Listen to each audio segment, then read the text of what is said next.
Gary Neville was heckled during a heated public meeting to discuss his plans to develop an area of green belt land in Greater Manchester.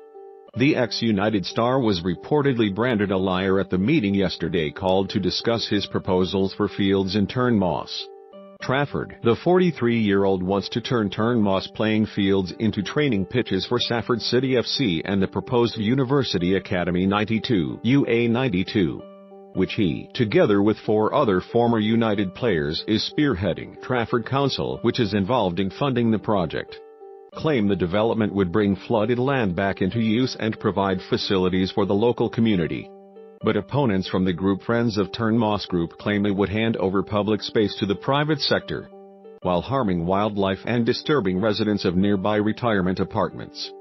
They have submitted hundreds of objections. Neville was quizzed about his plans at the packed meeting held at the Old Trafford Stadium, with some protesters questioning why he wasn't building the facilities in nearby Safford. He said it was ridiculous to suggest Safford City, which he co-owns, and told the meeting, "I played at the Manchester United Stadium in Trafford and I resent being told people are not welcome in boroughs they are not from. The idea people from Safford aren't welcome to use pitches in Trafford I find ridiculous." He added that in times of austerity, councils and central government are struggling to find the money to undertake sports developments and the community would benefit from the facilities. In a tweet, which was later deleted, he claimed opponents had called him a liar and told him to go back to Safford. But this was disputed, reports the Manchester Evening News. Some who attended the meeting claim the shots were directed at Trafford Council's Conservative leader Sean Anstey instead.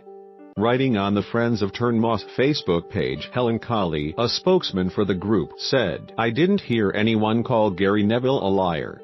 Also, no one told him to go back to Safford." He was asked why he wouldn't invest in Safford where the team is based. Sports England Bulletin 13 Sport in the Green Belt specifically states that any football pitches in Green Belt land should not be for clubs with no links to the local area.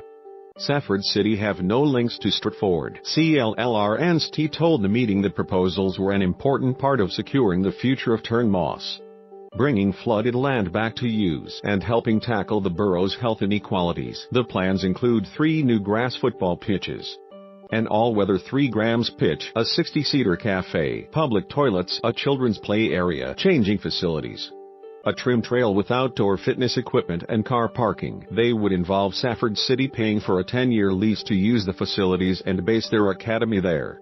It is understood Trafford Council would pay the initial drainage and improvement costs for the land, although it is so far unclear how that will be financed. Last month, members of Manchester United's class of '92, which includes Neville and his brother Phil, Ryan Giggs, Nicky Butt and Paul Scholes, had their plans to build a university and a student village in nearby Stratford approved.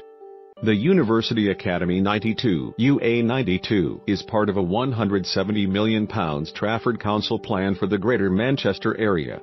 Consultation on the Turnmoss plans has been extended to March 28, with the council expected to make a decision in April. Neville has promised to meet up with residents as much as they want ahead of the final decision. Tell me where the freak's at.